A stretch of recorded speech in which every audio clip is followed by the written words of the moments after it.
Comment gérer la condensation en fourgon aménagé ou en camping-car? Je te donne les astuces que j'ai trouvées grâce à YouTube. Il y en a marre de constater que tous les matins, j'ai des grosses gouttes qui dégoulinent le long de mes baies vitrées. De tremper torchons et serviettes pour éviter que tout moisisse. Eh bien, j'ai trouvé des astuces pour éviter au maximum ces condensations. Ah, l'automne, ces belles couleurs qu'on peut voir dans la nature. Ces prés qui reverdissent grâce à la pluie qui revient et qu'on avait tant attendu jusqu'ici. L'eau qui commence à être un peu trop présente dans mon fourgon. Surtout au petit matin ou après avoir pris ma douche. En fait, dernièrement, j'ai constaté de la condensation régulièrement sur mes vitres. Tous les matins, il y avait de la condensation sur mes vitres. Et même parfois, elle persiste toute la journée. Et je me suis rendu compte que cette humidité allait même jusqu'à se cramponner au cordage qu'on avait installé autour des fenêtres. Et notamment sur les parties où on a installé la corde sur la tôle. Là, de ce côté-là, la corde est sèche. Et là, en fait, elle est vachement humide. On sait bien que les différences de température, intérieure et extérieure, provoquent la condensation. C'est physique en fait. C'est de la physique dans la nature. Et que le métal également retient l'humidité. On sait bien que dans un fourgon, quand il n'y a pas d'isolation, ça dégouline de partout. C'est dû au métal, la réaction chaud-froid qui fait ça. C'est donc tout à fait normal quand tu vis dans un fourgon d'avoir de la condensation. D'ailleurs, si toi aussi tu vis en camping-car ou en fourgon, eh ben, dis-moi si tu as été confronté à ce genre de problème, la condensation. Je suis sûre que oui. Et dis-moi surtout si tu as trouvé des solutions. Je me suis aussi rendu compte que mes fameux cordages commençaient à moisir avec l'humidité. Et c'est pas forcément bon pour la santé en fait. Surtout dans un endroit aussi confiné qu'Hugo. Là, tu vois, c'est là, tout ça là, ça c'est moisi. Donc l'humidité c'est vraiment un souci. Hein. Et sans compter les endroits auxquels on ne pense pas, dans les recoins des placards ou même dans les murs. Alors normalement dans les murs c'est quand même bien isolé, donc il devrait normalement pas y avoir de problème, mais je sais pas, il faudrait que j'aille voir. Je suis dans le bain quoi. J'ai donc cherché sur YouTube comment éviter cette condensation sans forcément payer trop cher. Et je suis tombée sur un couple de voyageurs youtubeurs. Leur chaîne c'est Life is a Trip, qui eux-mêmes ont pris l'info sur un autre couple qui s'appelle Instant Van Life. Ils m'ont répondu très rapidement et c'était cool, car ils m'ont bien rassuré sur le problème. Ils m'ont dit que tout le monde vivait ça. Ils m'ont dit que c'était le problème des voyageurs en hiver. Et donc ces youtubeurs m'ont fait découvrir la solution, ou plutôt l'astuce, pour éviter cette condensation. Pas pour l'éviter, pour la supprimer temporairement. La raclette motorisée, le nettoyeur de vitres. C'est tout bête, hein. Mais moi j'y ai même pas pensé. Regardez le bruit qu'il fait. Donc c'est pas énorme, hein. Il a son petit réservoir d'eau, il récupère l'eau, il sèche en même temps. Toute l'eau vient ici. Donc pour te dire que tu n'as pas d'humidité qui traîne dans ton fourgon.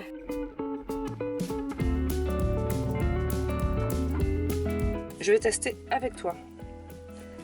Attends. Je vais me mettre en route. Oh, putain, je suis pas à l'aise.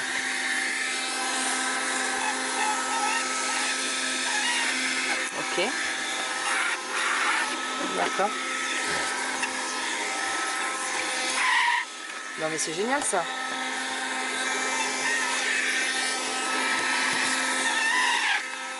Non mais c'est génial ce truc.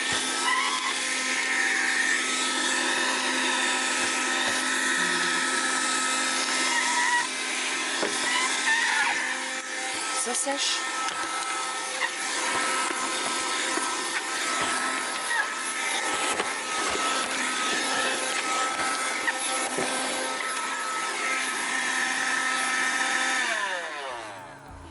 Là, l'eau arrive ici normalement. Bon, là, il n'y a pas grand chose, si tu vois, un petit peu là. Tu vois là. Non, mais c'est sec. C'est sec direct. C'est trop bien ça. C'est trop cool. Très bien, très bien. Je vais essayer après dehors. Trop top là. Vraiment. Il y a également des accessoires avec le produit dans la boîte. Donc ils mettent ça, tu vois, c'est pour faire les vitres quoi. Il y a le petit produit qui est avec. Il n'y en a pas beaucoup, hein, ça c'est clair. Et donc voilà, tu vois, tu fais tes vitres comme ça, tchouc, tchouc, et après derrière, tu fais ça. Nickel. Moi, je l'utilise uniquement pour sécher mes vitres le matin. Mais en fait, si tu n'as pas de fourgon ou de camping-car, tu peux l'utiliser à la maison aussi, hein, parce que c'est un truc normalement de maison à la base. Mais j'avoue que ça me sauve la vie. Honnêtement. Avant de partir, quand on prend la route, en général, c'est tout embué, de l'humidité partout. Ben, je passe ça, tac, tac. C'est bon, j'ai plus d'humidité, hein. Le temps de passer la raclette, quoi. Donc, t'imagines le temps, 2 secondes. C'est hyper rapide.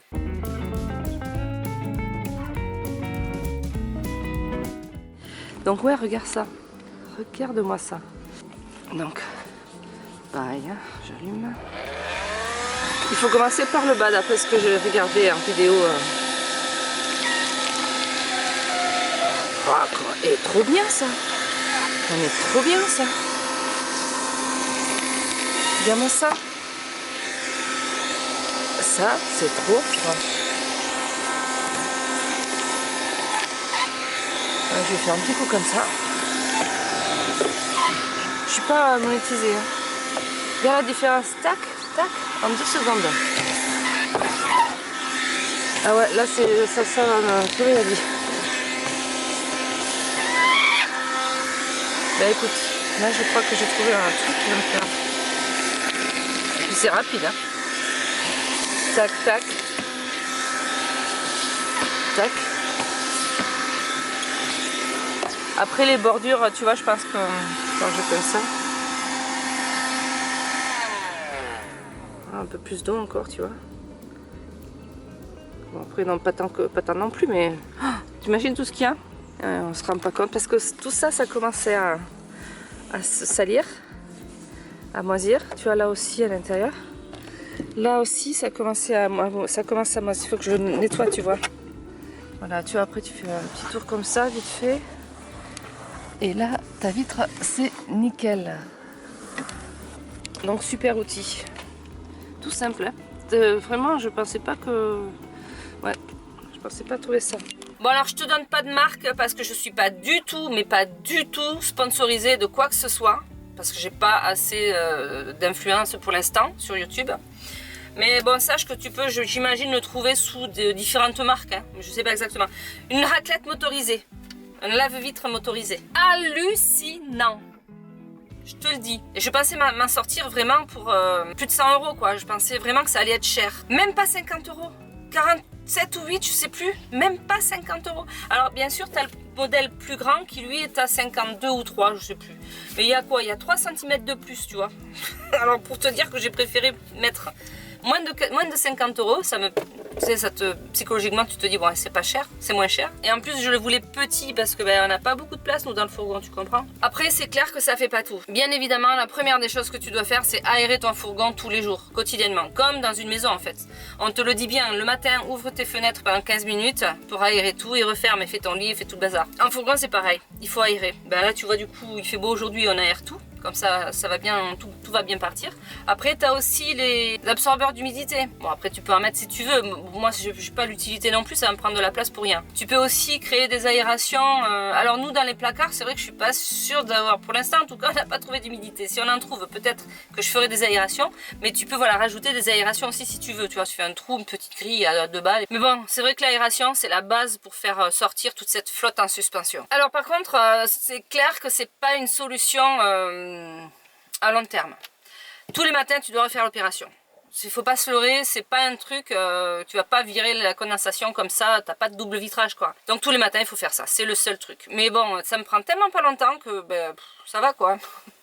Je fais ça, je touffe, voilà. Un peu dans les coins, tchouk. Alors vraiment dans les coins, c'est difficile d'y aller, par contre d'y avoir accès avec ça. Tu es obligé d'y passer un petit coup de chiffon quand même, ça c'est sûr. Ça nous renvoie aussi à la réalité des choses. Et tu crois quoi? La vie de nomade, c'est pas toujours comme dans les magazines, hein? Bref, pour pas cher, tous les matins, tu dis au revoir à la condensation. Ah, le soleil, vivement qu'il revienne complètement. Ah, vivement qu'il revienne. Pour chauffer tout ça. Et toi, as-tu une astuce pour réduire la condensation dans ton fourgon ou dans ton camping-car? Si tu as appris quelque chose, ou simplement si tu as apprécié cette vidéo, tu peux mettre un pouce en l'air. Et tu peux aussi regarder les anciennes vidéos. La bise!